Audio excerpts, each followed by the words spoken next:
Hey everyone, we are at the Great Homeschool Convention 2022 here in Cincinnati. in Cincinnati. Yeah. That's right. And we wanted to come and do a quick video for you all and just kind of tell you how things have been and kind of talk to you about, about homeschooling in general. Yes. And about how our curriculum and material can be used for that. So we have Jeremy with us. It's always a good thing when we have Jeremy. I'm not always here. He's not but always I'm here here. now. He's here now. And Yeah. so it brings the star power No. whenever Jeremy's here. I did sign a book. You did sign a book. Sign a That's book. right. And he's playing on the TV behind us. So and so weird. people walk up and they do kind of a double take. Are you like, the guy? Wait, that's the guy right there. One of the guys. That's one of the guys, Yes. exactly. So, but anyway, so we wanted to take a few minutes and talk to you, I think, about homeschooling. Yeah. And, I know for me, I'm in a different place than you are when it comes to homeschooling. I mean, my oldest is getting ready to go into kindergarten, and so we're talking about homeschooling. You've homeschooled your kids their entire education. Yeah, so I was homeschooled all the way through. Keenan's in college now, so we've taken one of our kids all the way through homeschooling. Yeah. And a hybrid in his high school years. And he seems to have turned out okay. Yes, he's turned out great. Keenan, don't take that personally. I'm just joking. No, we're partial. We're really grateful he's been a good student and trying to figure out how to meet the educational needs of all your kids. Yeah. Because they have different learning styles and strengths and weaknesses. And that's what I keep hearing is that everybody's different, every child's different, and so one homeschooling path may not be exactly the same as the next one. Sure. Well, educational paths in general, right? Like, we're not saying that homeschool is the only way to go. Correct. It's not. It's just one path out of many. But one of the things that I think connects Appian Media with the homeschool community is they're looking for a curriculum that they can use at home, right? That's right. So originally, the curriculum that we created, and we envisioned churches or small home groups using our content. So we structured it in a quarter system. Yes. You could cover one of our workbooks in a quarter. But I think that works with homeschool groups as well. So when we first came out with Following the Messiah. And we're going to go around the table in a second and show you we'll show you some of these them. books. Yeah. Following the Messiah, we came up with 26 lessons. So either teaching it twice a week for one quarter or once a week for 2 quarters. That's 6 months. And that works really well into a school year.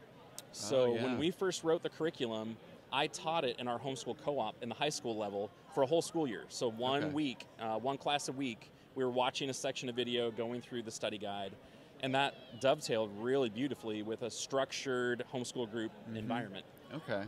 So I think it overlays well with the homeschool use. And that's what I've kind of been telling people is, find a curriculum that works for you, whether it's a classical model or like a Charlotte Mason, but then use this material as kind of a Bible study component that you can add into that. Yeah, and on another level, the last couple of years we had people asking us if we were interested in creating a devotional style book. Yes. And so when we sat down at the table to brainstorm Trial and Triumph, our series on Revelation, you guys gave us the green light to try a devotional style book, which that works in any educational setting, whether you're homeschooled or private schooled or public schooled. The design is it's helping individuals spend 10 to 15 minutes a day in their devotion with God. So it's not this super structured, we've got 12, 15, 16 kids or individuals. It's you with your devotional guide, your Bible, and spending your daily time with God, which everyone should be doing. Yeah.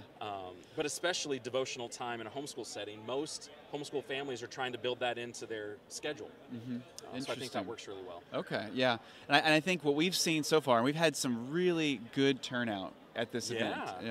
And we've seen people who have been really interested in the lessons from the land. Yes. And then the Trial and Triumph, because I think, parents that are coming through here, they want something for the littlest kids, and then they maybe want something for themselves as they're studying. Well, and they're high school kids. They're getting into their early adult years. And so they're snapping up the stuff for the K through 6.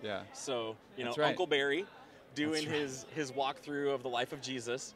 Lessons from the Land, the Gospels, which is the cheapest study guide we've got. That's correct. I think we've sold by far the most of those, quantity-wise. Right. But then the Trial and Triumph devotional study guide has seemed to be really popular. It has been really good. So one question we get a lot is when people come up to the table, they ask us, what age level are these books intended for? So hard to answer. So there is a target audience when we write them. There is a target demographic we're trying to hit.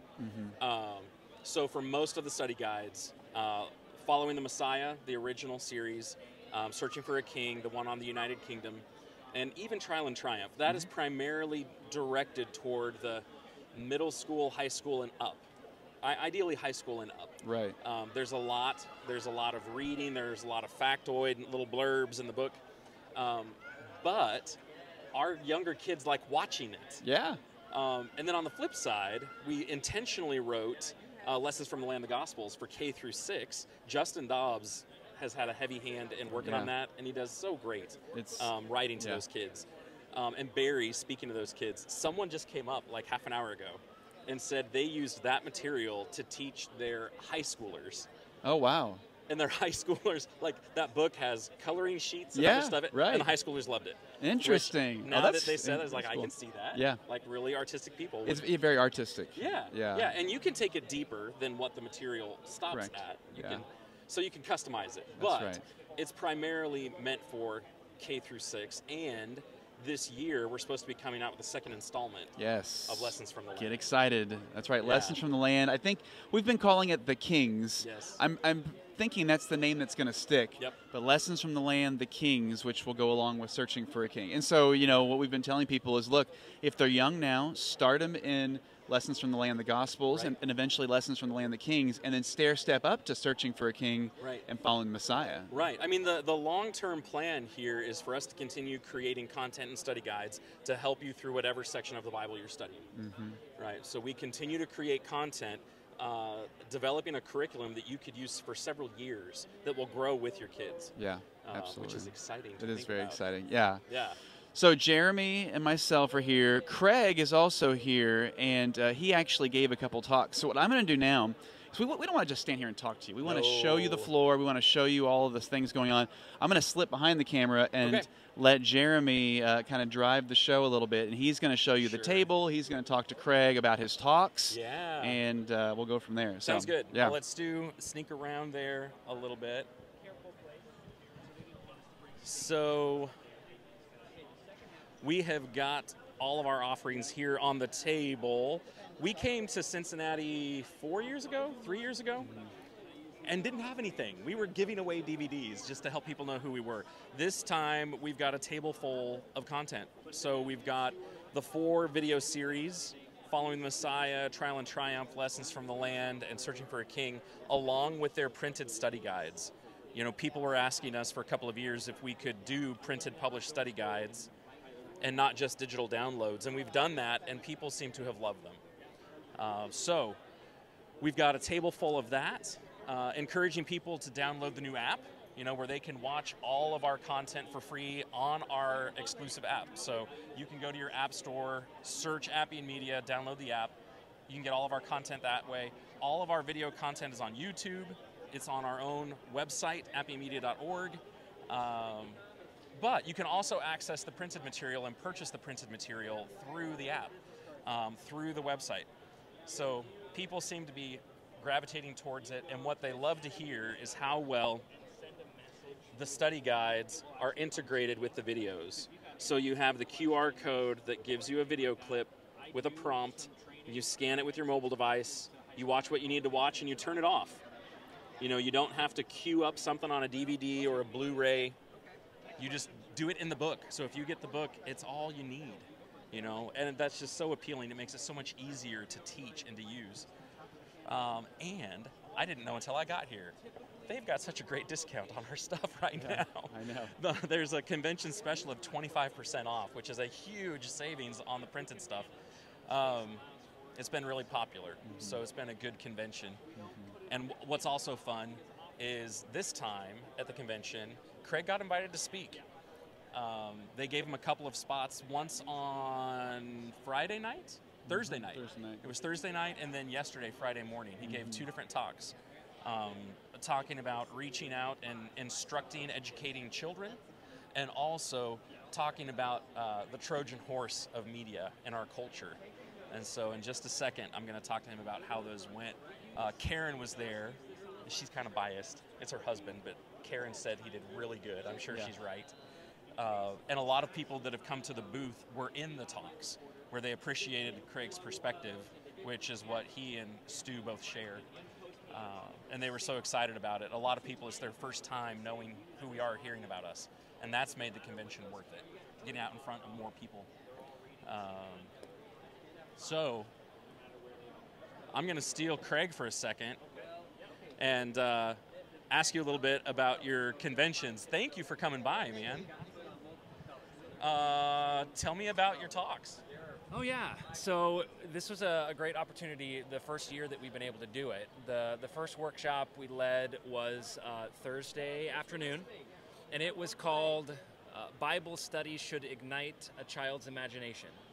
And it really was first indicating that using visual aids or illustrations is something that even God has been doing in the Bible, and that we as Appian Media and content creators in general should be doing things to get kids' imaginations fired up when they read the Bible.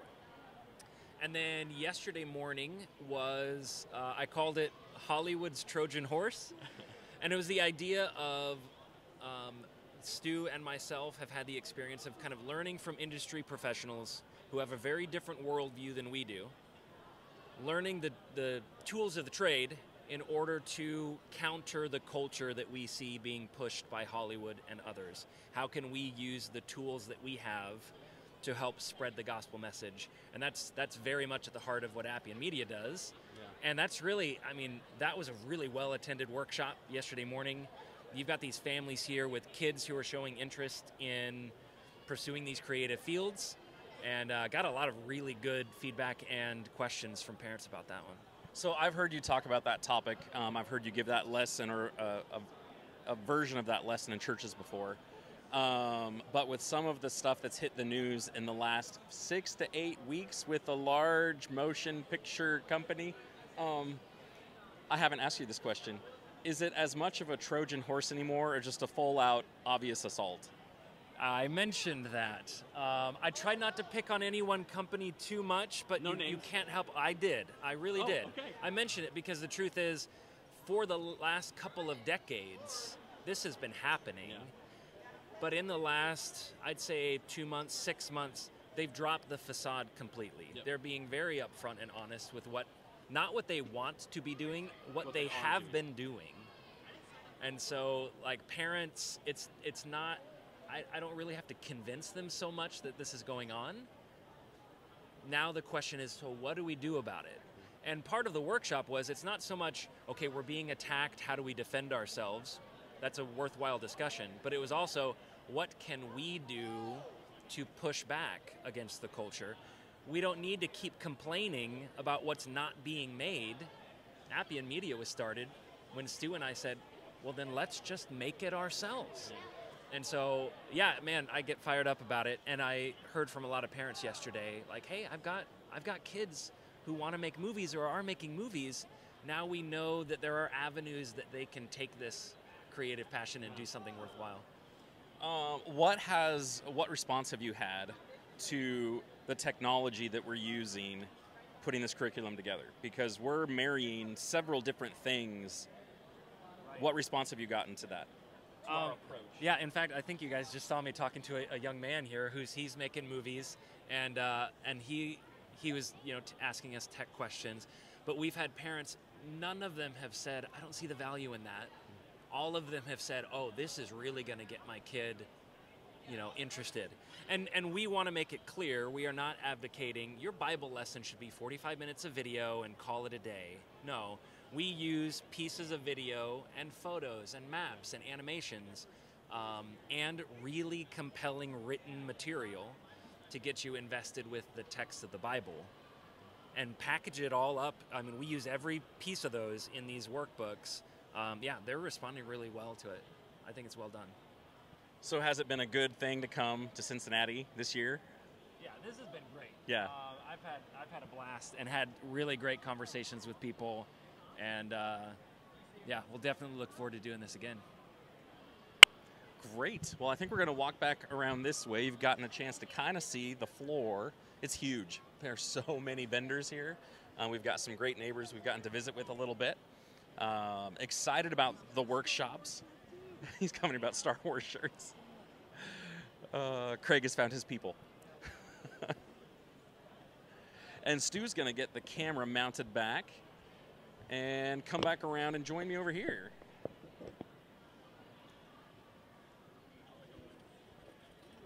All right, through the magic of television, I'm back. Ta-da! That's right. It's not very mysterious it where I like went. A telephone. Yeah, exactly. There are people with phones standing by. Oh man, I know it kind of does feel like that. So, yeah. well, I mean, I think Craig's talks obviously made an impact on people, because when I was sitting at the booth, I could tell when his talks were getting out, because we would get this wave of people who were like, "This is amazing." So, you know, and one thing to add is, like, you look around and there's a lot of curriculums here. That's a huge investment for a family to make. It is. I think it's almost a relief for them to walk by a booth where they go, "Oh, I just need one book, and it's only going to cost me $12." Like, right.